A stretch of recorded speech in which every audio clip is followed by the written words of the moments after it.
Hey everyone, it's Spicysushi. So I just want to make a quick video covering my plans for the new league, the new Settlers of the Kalguur League. I know I usually do like a top 5 starter video around this time, but honestly, there's just so many like new builds and so many changes that came with the new patch that I don't think I can really narrow it down this time. I've honestly never seen a patch where there's so many viable builds. Like on stream the past week, I tried to like put together a top 5 for fun, and then it turned into top 10, then top 20, then top 30, and at this point, it's basically, we've just made a compendium of league starters. Now, I did put tiers next to them because people kept asking for tiers.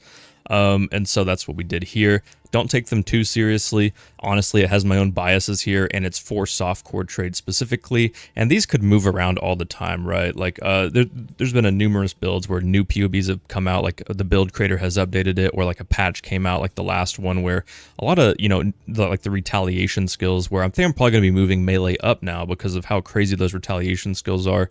So it's always moving. But basically, just for fun, I wanted to make like a compendium of league starters and have like build guide links, not just like POBs. I want to actually like link to build guides, YouTube guides, max roll, whatever.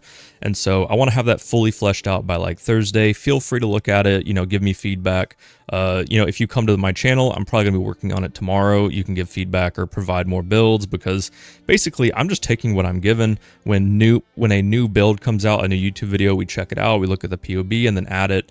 So it's definitely not done yet, is what I'm trying to say. But anyway, check it out if you want to. I'm not going to be doing like a top 5 starter this time, nothing like that. But anyway, now I probably want to get into my plans for league start and the starting build that I'm going to go with. I know some of you might be expecting some like degenerate strat or something of the past, where I do like 30 hours of heist, sanctum these days, and then push for simulacrum, which honestly did sound a little bit enticing, but I usually burn out super hard with those kind of strategies.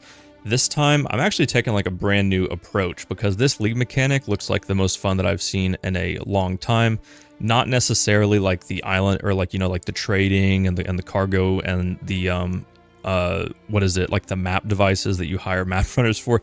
That stuff looks kind of wild to me. I'm not sure. It looks like the perfect situation for a complete disaster, to be honest, like super unrewarding and costs a lot of gold to set up, but we're yet to see. I'm sure I'm going to explore that side of it, but what I'm really excited for is grinding gold to be able to afford experimenting with the new Recombinator, which is actually like the Sentinel mechanic brought back. If you weren't there for that, it was probably one of the best crafting mechanics ever introduced in Path of Exile. It's actually not as strong as Necropolis in a lot of ways, but there's also a lot of ways in which it's super unique and amazing, and that's because you can basically move mods wherever you want them to be. We couldn't do that with Necropolis. You could try to maybe like make a you could make like grasping males and stuff and put breach mods on them, but this is a whole nother beast when you enter Sentinel recombinating. So I am really excited for that. Honestly though, they did say it's been nerfed, so I do want to explore what those nerfs are. I think they teased the first one was no more mutations. They did not tell us what the second one would be. If I had to guess, it is probably going to be that we can no longer move mods where they can't inherently roll. So let's say like spell suppression, moving that to a Vol Regalia or whatever the new highest energy shield base is. I could see them definitely nerfing that part of it, because it was pretty busted.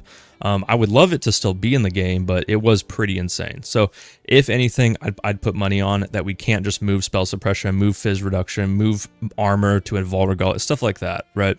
So that's probably what it is. I'm probably going to go for something crazy like a perfect bow or claw day one. I'm really excited to push this. I'm going to need a lot of gold though, especially for the new black market. Now this potentially looks like just a better ROG, which is exciting, and it's also a little bit depressing.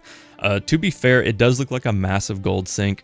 Basically, you can pick whatever base you want, and then it'll roll really high tier mods on it, similar to ROG. ROG is basically that, but you get to re-roll like if you have really good suffixes, you can keep re-rolling prefixes until they're good as well.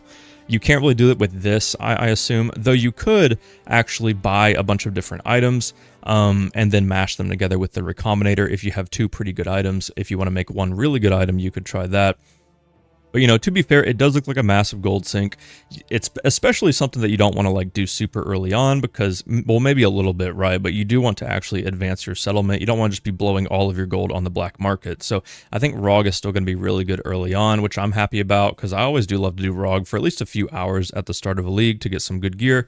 And so maybe that is like supposed to be after all, because it just costs gold. It doesn't look like anything else, though. I don't know how much gold we'll be able to farm, and that brings me to my next thing that I wanted to talk about, is that basically for the first time ever, I want to go all in on the league mechanic. And to go all in on the league mechanic, I'm probably going to need to find a strategy that makes the most gold per hour possible, whether that be bossing, which honestly I kind of doubt, or maybe something like T17 farming, which I have a feeling will be the best way to get gold. We'll have to see, right? So I wanted to play a build that would be flexible to do anything in the game if I wanted it to. So I think I'm going to go with Archmage, probably. I do want to see some more POBs since the retaliation skills came out. I might just go for melee last second. But Archmage is just really, really strong. You do so much DPS and you have so much tankiness on a very reasonable budget. And honestly, the coverage and the mapping is great. I think it looks like a lot of fun. Because I want to be able to do T17s, but then if something happens where another strat is going to be better, I can easily switch to it without being like, oh man, my build's not really suited for this type of mechanic. I guess I just have to avoid it. You know, I don't want something like that to happen. Because we were teased actually that a lot of quantity bonuses were being added back to past league mechanics. This immediately makes me think of possibly Alva. Alva used to be like, had the most quantity multipliers in the game, I think, you know, in the amount of time that you invest. So if they added quantity back to Alva, then maybe doing Alva temples would be the best way to get a lot of gold drops at the end of each Alva. I'm just not sure, right? I have a feeling T17 juicing might be the best way, but so, you know, I just want to be flexible, and so I don't really have like a defined thing that I want to do. I know I'm probably going to do ROG for a few hours, but after that, I'm not entirely sure. So anyway, that's all I wanted to tell you guys about today. That's just going to be the update before the league start. I will see you then. And if you have any questions, you can always join my Discord or type below. I'll probably get back to you, or, you know, hang out on my Twitch.